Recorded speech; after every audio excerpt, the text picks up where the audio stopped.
बिस्मिल्लाहिर्रहमानिर्रहीम।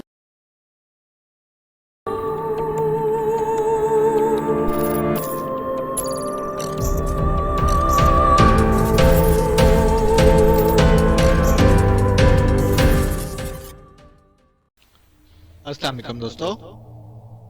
Imran series novel Juliana top action by मजर Kaleem MA। अगर आपने अभी तक हमारे चैनल जासूसी दुनिया को सब्सक्राइब नहीं किया तो सब्सक्राइब करें और बेल आइकन पर क्लिक कीजिए। नहीं, एक्रेमिया के हाथ बहुत लंबे हैं। इस तरह फरार हो जाने से तो मेरी जान को खतरा मजीद बढ़ जाएगा, जैकी ने कहा। तो फिर तुम्हारे जहन में कोई खास प्लानिंग है तो बताओ, क्योंकि जहनी तौर पर तुम खास सी ज़हीन लगती हो, जूलिया ने कहा। और जैकी मुस्कुरा दी और इसकी आंखों में चमक उभर आई। हाँ, मेरे जहन में एक आइडिया है। मेरी निस्बत तुम बेहद होशियार, ज़हीन और तेज हो। ऐसा हो सकता है कि हम आपस में बदल जाएं। तुम मादाम जैकी बन जाओ और मैं जूलियाना। इस तरह तुम लाजमन ना सिर्फ अपनी हिफाजत आसानी से कर सकोगी, बल्कि मेरा तहफ़्फ़ुज़ भी हो जाएगा, जैकी ने कहा। ओह, आइडिया तो अच्छा है, लेकिन जूलिया ने चौंक कर कहा। लेकिन दूसरे ही लम्हे जैकी तेजी से उठकर इसके कदमों में बैठ गई और इसने जूलिया के पैरों पर अपने हाथ रख दिए।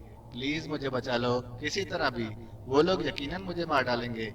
मैं अभी मरना नहीं चाहती, प्लीज, जैकी ने रोते हुए कहा। ओह, तुम फिक्र ना करो, मैं तुम्हें मरने नहीं दूंगी। उठो और कुर्सी पर बैठ जाओ और मुझे तफसील से बताओ कि किस तरफ से खतरा महसूस कर रही हो। जूलिया ने जज्बाती लहजे में कहा। उसे वाकई जैकी पर तरस आ रहा था। बोलिविया और एक्रेनिया दोनों हुकूमतें अपनी राज छुपाने के लिए लाजमन मुझे कत्ल कर देंगी, और शायद इन्होंने इसके अहकामात भी सादिर कर दिए हैं। अब न जाने ग्रुप और हेडक्वार्टर में कितने लोग होंगे जो बज़ाहिर आम मुजरिमों के होंगे, लेकिन दरअसल इनके एजेंट होंगे। इन्हें मालूम है कि मैं लॉर्ड बोमिन की तरह काम नहीं कर सकती, जैकी ने बसोरते हुए लहजे में कहा। यहाँ मेकअप बॉक्स है? जूलिया ने होंठ काटते हुए पूछा। इसकी आंखें बता रही थी कि वो कोई खास फैसला कर चुकी है। हाँ, है, जैकी ने सर हिलाते हुए कहा, और फिर उठकर वो दीवार के साथ लगी हुई एक बड़ी सी अलमारी की तरफ बढ़ गई। इसने अलमारी खोली और इसमें से एक खास किस्म का मेकअप बॉक्स निकालकर जूलिया के सामने रख दिया। फौरी तौर पर तुम्हारा तहफ़्फ़ुज़ तो इसी तरह हो सकता है कि मैं तुम्हारा मेकअप कर लूं और तुम मेरा। लेकिन मसला ये है कि मैं यहाँ के बारे में तफसीलात से कतन लाइल्म हूँ। मुझे किसी चीज़ का इल्म ही नहीं, वरना मैं तुम्हें अपने मेकअप में बाहर निकाल देती। जूलिया ने मेकअप बॉक्स खोलते हुए कहा। ओह, यहाँ से मेकअप में कोई बाहर नहीं जा सकता, ना कोई अंदर आ सकता है। ये हेडक्वार्टर जेर ज़मीन है और यहाँ इंतहाई जदीद किस्म का कंप्यूटर हिफाजती निज़ाम नस्ब है, जैकी ने जवाब दिया। अच्छा चलो ठीक है, फिलहाल मेकअप तो कर लें, बाकी बातें बाद में होती रहेंगी, जूलिया ने कहा। और फिर इसने सबसे पहले जैकी पर अपना मेकअप करना शुरू कर दिया। थोड़ी देर बाद जब जूलिया ने हाथ रोके और बॉक्स में मौजूद छोटा सा आईना जैकी को देखने के लिए दिया, तो जैकी आईना देखकर हैरत से उछल पड़ी। ओह ओह, तुम तो जादूगर हो, जादूगर। जैकी के लहजे में बेपनाह हैरत नुमाया थी। तुम मेरे लहजे में बात करने की प्रैक्टिस करो, जूलिया ने मुस्कुराते हुए जैकी से कहा। और फिर अपने आप पर वो जैकी का मेकअप करने में मसरूफ हो गई और जैकी हैरत से इसकी शक्ल बदलते देखती रही। जब जूलिया ने हाथ रोके तो वो मुकम्मल तौर पर जैकी के रूप में आ चुकी थी। जैकी की आंखों और चेहरे पर शदीद तरीन हैरत जैसे आसार सबत होकर रह गए थे। ओह ओह, हैरत अंगेज, इंतहाई हैरत अंगेज। सच बताओ जूलिया, तुम कौन हो? क्या तुम भी एजेंट हो? ओह, मैं समझ गई। जिस तरह डैडी बोलिविया में एक्रेमिया के एजेंट थे, इसी तरह तुम यकीनन पाकेशिया में स्विस एजेंट होगी, जूलिया जैकी ने कहा। और जूलिया हंस पड़ी। नहीं, मेरा स्विस से अब कोई ताल्लुक नहीं है। मैं पाकेशिया सीक्रेट सर्विस की रुकन हूँ। सीक्रेट सर्विस की रुकन? ओह, तो ऐसे होते हैं सीक्रेट सर्विस के रुकन, बिल्कुल जादूगरों जैसे। ओह, जैकी की आंखें हैरत से फैलती जा रही थीं और जूलिया मुस्कुरा दी। वो समझ गई थी कि लॉर्ड बोमिन ने जैकी को बस सेक्रेटरी की हद तक ही रखा हुआ था और लॉर्ड बोमिन की जगह लेने की वाकई इसमें कतन कोई सलाहियत न थी। जूलिया ने थोड़ी सी कोशिश के बाद जैकी को अपने लहजे में बात करना सिखा दी और खुद तो वो आसानी से इसके लहजे की नकल कर सकती थी। इसके बाद इन दोनों ने लिबास तब्दील किए और अब वो पूरी तरह जैकी बन चुकी थी। इस खास कमरे से निकलकर वो दोनों जैसे ही वापस दफ्तर में पहुंची तो अचानक दरवाजा खुला और एक नौजवान अंदर दाखिल हुआ। क्या बात है? जूलिया ने, जो अब लॉर्ड बोमिन वाली कुर्सी पर बैठी थी, सख्त और तहकुमाना लहजे में आने वाले से पूछा। मादाम, ब्लू रूम में आपके लिए कॉल है, एक्रेमिया से, नौजवान ने इंतहाई मौदबाना लहजे में कहा। अच्छा ठीक है, हम आ रहे हैं, तुम जाओ। जूलिया ने सर हिलाते हुए कहा और नौजवान उसे सलाम करके बाहर चला गया। इसका मतलब है कि खेल शुरू हो गया है, जूलिया ने जैकी की तरफ देखते हुए कहा और जैकी ने भी सर हिला दिया। आओ फिर हम भी खेल का आगाज कर दें, जूलिया ने बड़े मुतमईन लहजे में मुस्कुराते हुए कहा और उठकर दरवाजों की तरफ बढ़ गई। ब्लू रूम इसने देखा हुआ था क्योंकि इससे पहले वो वहां जाकर सदर से ट्रांसमीटर पर बातचीत कर चुकी थी। चुनाचे थोड़ी देर बाद वो जैकी के साथ इस बड़े से कमरे में पहुंच गई जहां ट्रांसमीटर और हेडक्वार्टर को कंट्रोल करने वाली मशीनरी निस्सब थी। आइए मादाम, रिचर्ड कहाँ है? जूलिया ने पूछा। वो जीरो लेबोरेटरी गए हैं, जैकब ने मौजबाना लहजे में जवाब दिया और जूलिया ने सर हिला दिया। बात कराओ, जूलिया ने जैकी को एक तरफ रखे हुए स्टूल पर बैठने का इशारा करते हुए जैकब से कहा और खुद वो कुर्सी पर बैठ गई। जैकब ने इंतहाई वसी हेता अमल के ताकतवर ट्रांसमीटर के मुख्तलिफ बटन दबाने शुरू कर दिए। Hello hello, Jacob calling from blue room, over. Jacob ने ट्रांसमीटर ऑन करके बार बार ये फिक्रा दोहराना शुरू कर दिया। Yes T one attending you from academia. Madam Jackie आ गई हैं ब्लू रूम में, ओवर। दूसरे चंद लम्हों बाद एक भारी और गुर्राती हुई आवाज ट्रांसमीटर से निकली। यस सर, बात कीजिए मादाम से, ओवर। जैकब ने कहा और एक तरफ मौजबाना अंदाज में हट गया। हेलो मादाम जैकी, मैं टी1 बोल रहा हूँ एकेडेमिया से, ओवर। उसी भारी और गुर्राती आवाज में कहा गया। यस, जैकी स्पीकिंग, ओवर। जूलिया ने बातचीत शुरू करते हुए कहा। मादाम जैकी, आपके डैडी लॉर्ड बोमिन के कत्ल पर हमें बेहद अफसोस है और हम इसकी तहकीकात के लिए अपनी एक टीम भेजना चाहते हैं। आप इस टीम के हेडक्वार्टर में दाखिले के इंतजाम कर लें। यह टीम 1 घंटे बाद हेडक्वार्टर पहुंच जाएगी, ओवर। टीवन ने कहा। इसके लहजे में ऐसा तहकमानापन था जैसे कोई बहुत बड़ा अफसर किसी अदना से मातहत से बात कर रहा हो। सॉरी टीवन, तहकीकात की जरूरत नहीं है, जो साजिश थी वो पहले ही सामने आ चुकी है, ओवर। जूलिया ने बड़े रोखे से लहजे में कहा और स्टूल पर बैठी हुई जैकी बुरी तरह चौंक कर जूलिया को देखने लगी। पास खड़ा हुआ जैकब भी जूलिया का जवाब सुनकर वाज़ेह तौर पर चौंक पड़ा था। शायद इन दोनों के ही तस्वुर में ना था कि जूलिया इस कदर रूखे लहजे में जवाब देगी। क्या क्या कह रही हो तुम जैकी? क्या तुम नहीं जानती कि हम कौन हैं, ओवर? दूसरी तरफ से बोलने वाले के लहजे में भी शदीद हैरत उमड़ आई थी, जैसे उसे यकीन ना आ रहा हो कि जैकी की जबान से ऐसी बात भी निकल सकती है। अच्छी तरह जानती हूँ, लेकिन तुम भी अच्छी तरह समझ लो कि मैं लॉर्ड वोमिन की लड़की जरूर हूँ, लेकिन लॉर्ड वोमिन नहीं हूँ। मेरा नाम जैकी है और आइंदा मुझसे बात करते हुए मादाम जैकी कहा करो। मैं खाली जैकी कहलाना पसंद नहीं करती, ओवर। जूलिया का लहजा और ज्यादा तलख हो गया। ओह, तो तुम्हारा दिमाग खराब हो गया है। ठीक है, अब तुम्हारे साथ ऐसा ही सलूक किया जाएगा, जैकब, ओवर। दूसरी तरफ से हलक के बल चीखते हुए कहा गया। Yes boss, over. जैकी को गिरफ्तार कर लो, ये हमारा हुक्म है, ओवर एंड ऑल। दूसरी तरफ से इंतहाई कड़क लहजे में कहा गया और इसके साथ ही राब्ता खत्म हो गया।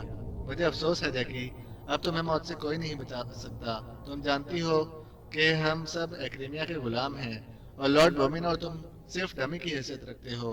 मुझे मालूम है जैकब, मैं तो सिर्फ वफादारियां आजमा रही थी, जूलिया ने बड़े इत्मीनान से उठकर खड़े होते हुए कहा। वो अब जैकब की तरफ मुड़ गई थी। जो कुछ भी है, अब तुम अपने आप को गिरफ्तार समझो, और लड़की जूलिया तुम भी। और सुनो, अगर तुमने फिर वैसी हरकत की जैसी तुमने जेफरे के साथ की थी, तो पलक झपकने में यहाँ तुम्हारी लाश तड़प रही होगी। ये ब्लू रूम है, दफ्तर नहीं है। जैकब ने बड़े कड़क लहजे में जरा हट कर खड़ी जैकी से मुखातिब होकर कहा। वो मेकअप की वजह से उसे जूलिया समझ रहा था। ये मेरी मेहमान है और इसकी हिफाजत भी मुझ पर फर्ज है, समझे? इसलिए आइंदा तमीज से इसका नाम लिया करो, जूलिया ने इंतहाई कड़क लहजे में कहा। और इसके साथ ही ब्लू रूम जोरदार थप्पड़ की आवाज से गूंज उठा। जूलिया ने एक हाथ जैकब के रिवॉल्वर वाले हाथ पर डाला था और दूसरा इसने इसके गाल पर जड़ दिया था और जैकब चीखता हुआ उछलकर एक तरफ जा गिरा।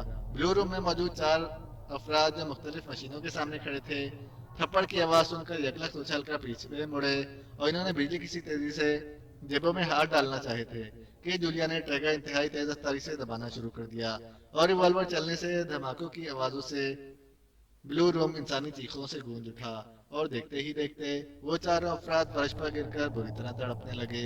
जैकी की हालत इस कदर खून खराबा देखकर बुरी तरह खराब होने लग गई। अब उठकर खड़े होते हो जैकब, जूलिया ने इंतहाई करख लहजे में कहा।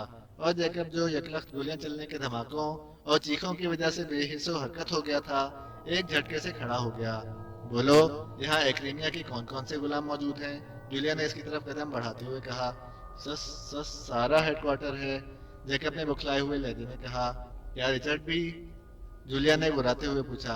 हाँ, जैकब ने सर हिलाते हुए कहा, और जूलिया ने ट्रिगर दबा दिया और जैकब चीख मारकर पुष्ट के बल नीचे गिरा और एक लम्हा तड़पने के बाद साकत हो गया। जैकी कुर्सी पर तकरीबन नीम बेहोशी के हाल में पड़ी हुई थी। इसकी आंखें खुली हुई थीं, लेकिन यूं लग रहा था जैसे इसका जहन माफ हो चुका हो। सुनो, अब हमें यहाँ से फौरी निकलना है, वरना ये लोग लाजमन हम दोनों को मार डालेंगे। कोई खुफिया रास्ता बताओ, जल्दी। ओह हाँ, हाँ बिल्कुल बिल्कुल, आओ मेरे साथ। वाकई मुझे इसका ख्याल ही ना आया था, एक रास्ता है। जैकी ने यकलख झुरझुरी लेते हुए कहा और फिर वो तेजी से दरवाजे की तरफ दौड़ पड़ी। जाहिर है जूलिया ने इसकी पैरवी ही करना थी। स्याह रंग की लंबी सी नए मॉडल की कार सड़क पर खासी तेज रफ्तारी से दौड़ती चली जा रही थी। ड्राइविंग सीट पर एक उठे हुए जिस्म का नौजवान बैठा हुआ था। इसके चेहरे पर बेपनाह सर्द मोहरी नुमाया थी। साइड सीट पर एक और नौजवान बैठा था। ये दोनों एक्रेमी थे। चार्ल्स, मेरी तो समझ में अभी तक ये बात नहीं आ रही कि जैकी ने बगावत क्यों कर दी है। साइड सीट पर बैठे हुए एक्रेमी नौजवान ने ड्राइवर से मुखातिब होकर कहा। वो अहमक लड़की है, वो ऐसा कर ही नहीं सकती। मैं इससे पहले भी कई बार मिल चुका हूँ। इसमें तो इतनी जरूरत ही नहीं कि वो कोई सख्त इकदाम कर सके। ये सारी हरकत इस लड़की जुलियाना की है। और अब मुझे यकीन आ गया है कि ये जुलियाना कोई आम लड़की नहीं है। लाजमान इसे किसी खास मकसद के लिए सामने लाया गया है। ड्राइवर ने बड़े सख्त लहजे में जवाब दिया। और फिर इससे पहले कि साइड सीट पर बैठा हुआ नौजवान कोई जवाब देता, यकलख्त कार के डैशबोर्ड से टू टू की मखसूस आवाजें उभरने लगी। ड्राइवर, जिसका नाम चार्ल्स था, इसने हाथ आगे बढ़ाकर डैशबोर्ड के नीचे मौजूद एक बटन प्रेस कर दिया। Hello hello, T1 calling T30 over. एक भारी मगर घुराती हुई आवाज सुनाई दी। Yes T30 attending boss over. Charles ने मर्दाना लहजे में कहा। तुम इस वक्त कहाँ हो T30 ओवर। दूसरी तरफ से सख्त लहजे में पूछा गया। मैं एल्गन रोड पर मौजूद हूँ बॉस ओवर। चार्ल्स ने जवाब दिया। अलबत्ता इसके चेहरे में हल्की सी हैरत भी मौजूद थी। शायद उसे इस बात पर हैरत हो रही थी कि बॉस आखिर इस जगह का नाम क्यों पूछ रहा है। तुम्हारे साथ कौन कौन है ओवर। दूसरी तरफ से पूछा गया। T100 boss over. चार्ल्स ने साइड सीट पर बैठे हुए नौजवान को देखते हुए जवाब दिया। ओह, सिर्फ एक आदमी है। सुनो, अभी अभी मुझे रिपोर्ट मिली है कि इस जैकी ने ब्लू रूम में जैकब समेत 4 अफराद को कत्ल कर दिया है और फिर वो इस नई लड़की जूलियाना के साथ हेडक्वार्टर से गायब हो गई है। इसलिए मुझे यकीन है कि जैकी लाजमन वेस्टर्न कामिन की हुकूमत से मिल गई है। इसके पास इस हेडक्वार्टर और जीरो लिबर्टी के तमाम राज मौजूद हैं, जो किसी भी कीमत पर वेस्टर्न कामिन की हुकूमत के पास नहीं होने चाहिए ओवर। बॉस ने कहा। ओह बॉस, तो इसका मतलब है कि इस जैकी और जूलियाना दोनों को तलाश करना जरूरी है ओवर। चार्ल्स ने चौंक कर कहा। हाँ, ना सिर्फ तलाश बल्कि इन दोनों का फौरी कत्ल भी जरूरी है। इसलिए हेडक्वार्टर और लिबर्टी पर कब्जे के लिए मैं टास्क फोर्स रवाना कर रहा हूँ। अब तुम्हारी वहां जाने की जरूरत नहीं है। तुम फौरी तौर पर पॉइंट 3 पर पहुंचो। सेक्शन 3 को मैं तुम्हारी मातहती में दे रहा हूँ। तुमने सेक्शन 3 की मदद से इन दोनों लड़कियों को न सिर्फ फौरी तौर पर तलाश करना है बल्कि इन्हें भी हलाक करना है ओवर। बॉस ने कहा। Yes boss over. चार्ल्स ने सर्द लहजे में जवाब दिया। सेक्शन 3 ऐसे मामलात में बेहद माहिर है। वो जल्द ही इन दोनों को तलाश कर लेगा। तुम्हारा काम इन दोनों के कत्ल को यकीनी बनाना है। वो लड़की जूलिया लाजमन वेस्टर्न कामिन पहुंचने की कोशिश करेगी, क्योंकि वेस्टर्न कामिन में इसका एक साथी मौजूद है। मैंने वेस्टर्न कामिन में ब्लू ईगल्स को अलर्ट कर दिया है। वो इसके साथी को तलाश करेंगे। वो भी तुम्हें पॉइंट 3 पर रिपोर्ट देंगे। तुम इस सर्चिंग और किलिंग मिशन के इंचार्ज होगे ओवर। बॉस ने जवाब दिया। यस बॉस, आप बेफिक्र रहें। मैं ये काम जल्द अज जल्द पूरा करके आपको रिपोर्ट दूंगा ओवर। चार्ल्स ने जवाब दिया।